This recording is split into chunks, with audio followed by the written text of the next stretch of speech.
클래식에 대한 우리 편견을 이제 바꿉시다. 클래식은 그렇게 재미없는 음악이 아닙니다. 자, 오늘 저는 여러분들에게 고전음악가 3인방의 음악과 삶이란 가지고 얘기를 가지고 말씀드리려고 합니다. 고전음악가, 고전, 이건 바로 클래식 시대를 말합니다. 고전 시대가 1750년부터 1820년까지를 고전 시대라 그러고 이 시대를 영어로 클래식이라 그럽니다. 그 다음 시대는 로맨틱, 그 앞에는 바로크. 그렇습니다. 그러니까 1750년부터 1820년 약 70년간 활동했던 이 작곡가 3명, 3인방이 바로 하이든과 모차르트와 베토벤입니다. 모르는 사람 혹시 있습니까 여기? 다 아시잖아요. 이 세 사람의 음악과 삶에 대해서, 그리고 이 사람들에는 어떤 리더십도 갖고 있는지 살짝 한번 얘기를 해보겠습니다. 먼저는 요셉 하이든, 제일 형입니다. 요셉 하이든이 몇 년에 태어나서 몇 년에 죽은지 한번 봅시다. 1732년에 태어나서 1809년에 죽었습니다. 몇 살 살았습니까? 77세. 여러분, 지금 이 시대에 지금부터 약 300년 전이에요.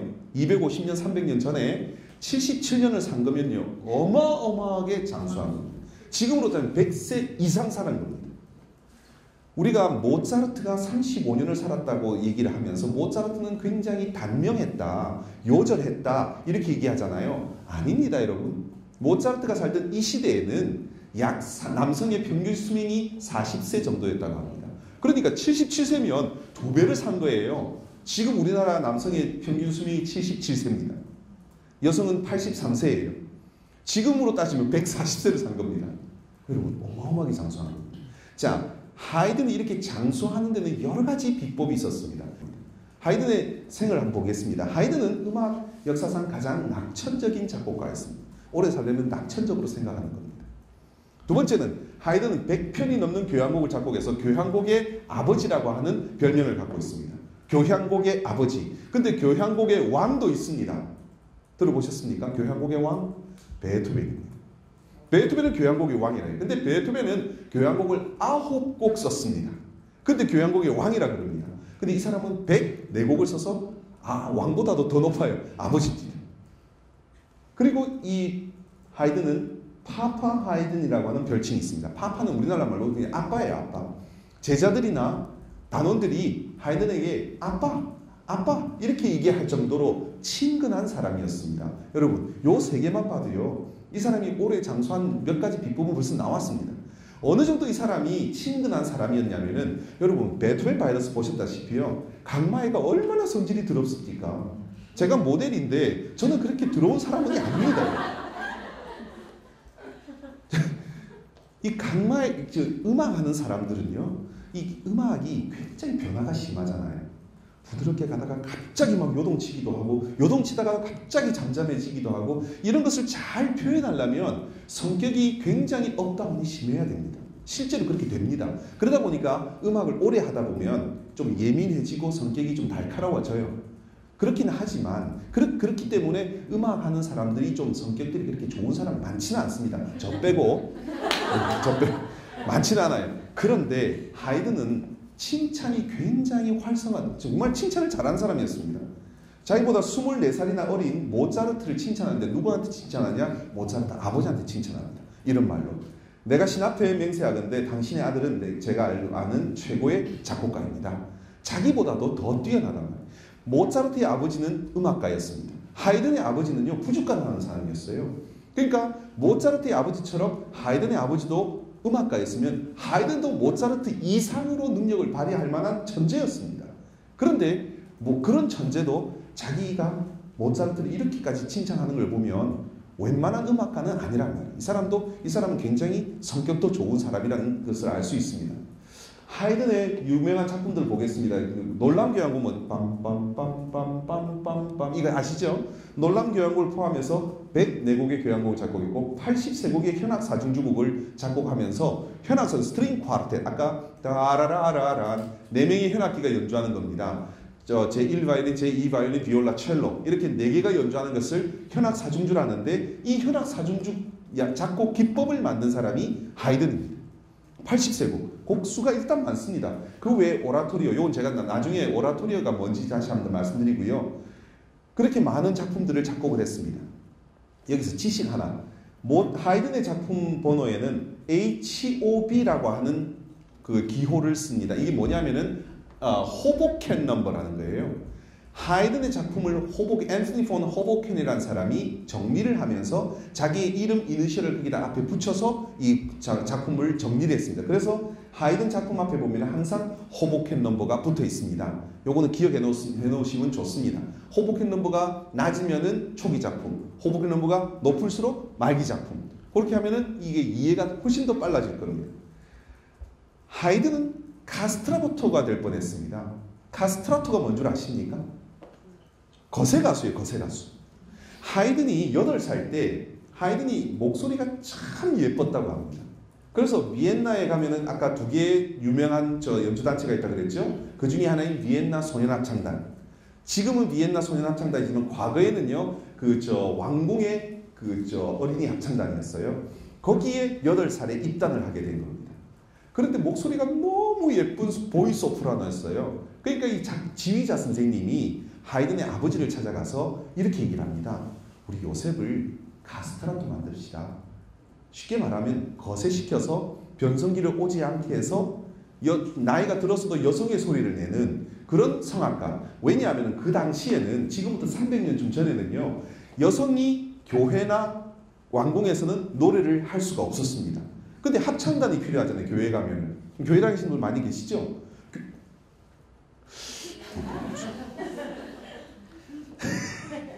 교회 가면 성가대가 있습니다. 그죠? 이 성가대에는 남성과 여성이 같이 노래를 하잖아요. 소프라노, 엘토, 테너, 베이스 크게 네 파트.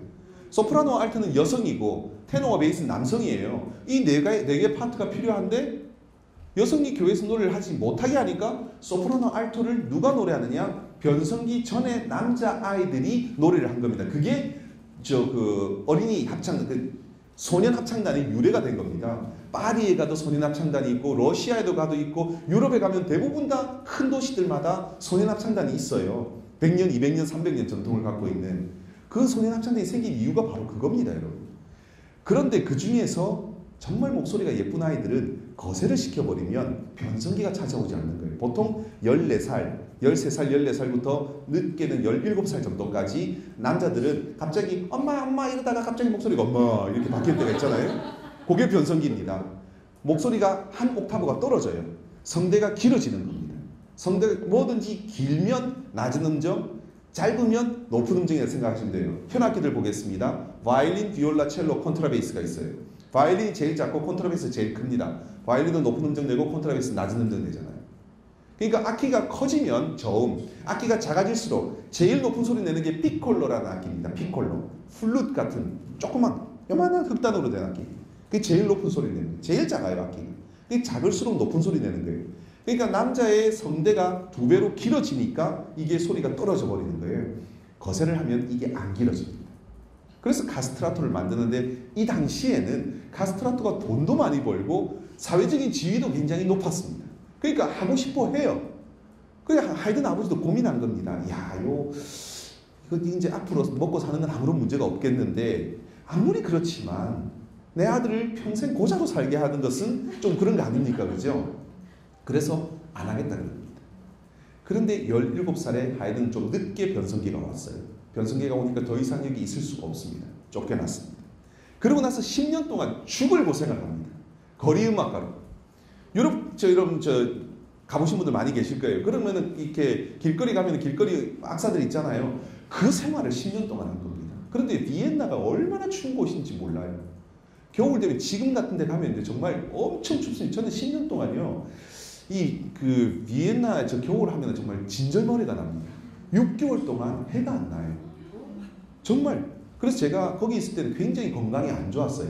한국에 오니까요. 굉장히 건강이 좋아졌어요. 왜냐? 해도 많이 나고 필요한 매연들도 있더라고요. 거기는 청정지역이에요. 너무 깨끗하고 해도 안 나고.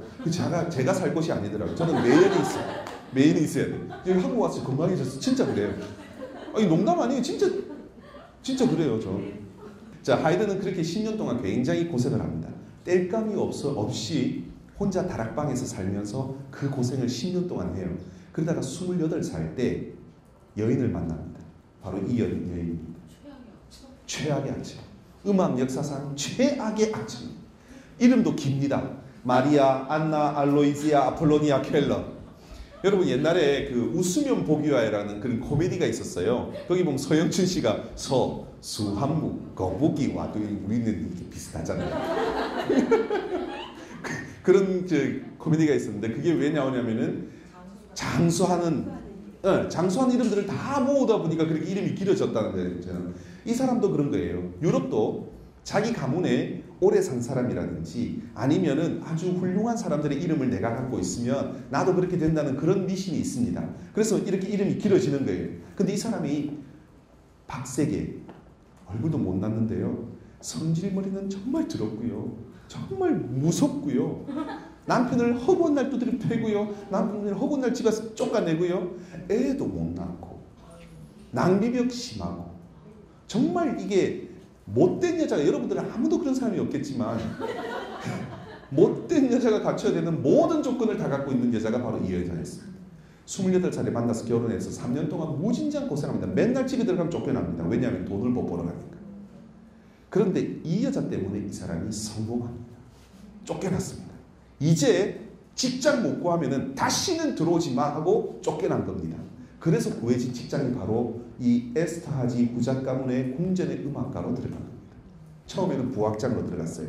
그리고 이 사람이 여기에 음악 감독이 됩니다. 나중에는. 여기서 30년을 활동을 해요. 30살에 들어가서 60살까지.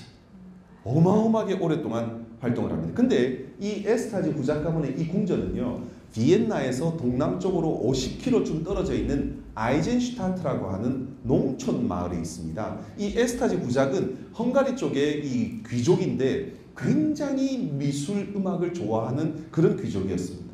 자기 집안에 오케스트라를 갖고 싶어 하는 거예요. 그런데 여러분 농촌 마을에 오케스트라 연주할 사람이 어디 있습니까? 그래서 비엔나에서 연주자들을 데리고 와서 여기서 숙식을 주면서 오케스트라를 데리고 있었어요. 여러분 지금 50km면 차 운전하면 1시간 아니면 갈 수 있잖아요. 그죠? 근데 이 당시에 교통수단은 걸어 다니든지 말 타고 다니든지 마차 타고 다녀야 됩니다. 50km 왕복 출퇴근 가능하겠습니까? 안 되겠습니다. 안 됩니다. 그러니까 단원들이 오랜 시간 동안 와서 체류하다가 휴가를 얻으면 집에 다녀오곤 했었습니다. 그런데 여러분 여기에서 문제가 발생했던 거예요. 하이든이라는 사람은요. 정말 상하 조직의 사람들을 잘 융합시키고 화합시키는 정말 특별한 리더십이 있던 사람이었습니다. 하이든에게 이런 일이 벌어집니다. 단원들이 활동을 하고 있는데 아무리 기다려도 휴가를 보내주지 않는 겁니다. 여러분들 1년 내내 휴지 말고 일하라 그러면 일할 사람 있습니까? 없죠. 휴식은 필요한 겁니다. 그런데 기다려도 휴식이 없습니다. 그래서 단원들이 하이든을 찾아와서 얘기를 하는 거예요. 얘기하는 게 아니죠. 그냥 이제 막 대드는 거죠. 감독님, 아니 왜 우리 집에 안 보내줍니까? 우리 애들도 보고 싶고요. 와이프도 좀 만나고 싶고요. 집에 좀 갔다 오고 싶은데 왜 집에 안 보내주냐고. 당장 안 보내주면 나 사표 내겠습니다. 여러분 그게 사표 내고 나면 사람 구하기도 힘듭니다. 어떻게든 잡아야 될 거 아니에요. 그런데 그런 얘기를 들었을 때 여러분 같으면 어떻게 하겠습니까? 국장님, 오늘 국장님 제일 앞에 계시고 나랑 그래도 좀 잘 친하시니까 국장님한테 직원들이 와서 그 얘기를 하면 어떻게 하시겠어요? 그냥 백작한테 상의하고. 그렇죠. 예. 간단한 방법 있잖아요. 사장님한테 가가지고 얘기를 하시고 간다는데 얘 잡아야 됩니다. 누구나 그렇게 생각하시는 거 아닙니까? 그죠? 그게 제일 좋은 방법이에요. 그런데 사장님이 그렇게 하지 못하는 특별한 이유가 있을지도 모르잖아요. 그죠? 그 마음까지 헤아리기는 힘듭니다. 그러나 우리는 입이 열렸다고 가서 직원을 할 수 있는 거예요. 그러면 사장님의 마음을 다치게는 할 수 있습니다. 직원들이 원하는 것은 이루어줄 수 있지만 위에 있는 상관의 마음을 다치게는 할 수 있는 거예요. 하이든도 그렇게 생각했던 거예요. 가서 얘기를 할까? 아니다. 내가 할 수 있는 일이 있잖아. 나는 작곡을 하면 돼. 그래서 이 사람이 곡을 작곡을 합니다. 교향곡 45번을 작곡을 해요. 그 이름이 고별입니다. 그날 이제 연주를 합니다. 백작이 보니까요, 고별, 무슨 곡이 고별이야. 그리고 이제 연주를 들었어요. 연주를 듣는데 마지막 악장에 가니까요, 연주자들이 연주하다가 한 사람 한 사람이 일어나서 무대 뒤로 가버리는 거예요. 악기를 주섬주섬 챙겨서 나가버립니다. 처음에 몇 명이 나갈 때는 저 사람이 악기가 무슨 문제가 생겼구나 이렇게 생각을 했는데 계속 나가는 거예요. 나중에 끝날 때 되니까 지휘자 하이든과 제1 바이올린 연주자 1명, 제2 바이올린 연주자 1명, 3명이 남아서 음악회가 딱 끝이 났습니다. 그제서야 에스타지 부작이 알아채는 거예요. 아하, 이 곡의 제목이 고별이라고 하는 이유가 있구나. 단원들이 집에 가고 싶어 하는 거였구나. 그걸 알아차린 거예요. 그리고 내일, 그 다음날 모든 단원들을 휴가를 다 보내줬답니다. 여러분, 너무나 좋은 방법 아닙니까? 여러분들도 박수 치는 거예요. 좋은 방법이에요. 직언을 해서 해결을 할 수 있지만, 그러나 직언하지 않고도 두 그룹의 사람들, 후작과 이 단원들의 필요한 것들을 다 만족시켰잖아요. 그리고 하이든은 작품을 남겼습니다. 여러분, 이런 리더십을 갖고 있는 사람이 바로 하이든이었습니다. 그 곡이 바로 이런 곡입니다.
이런 교양입니다. 요거 중간에 거. 네.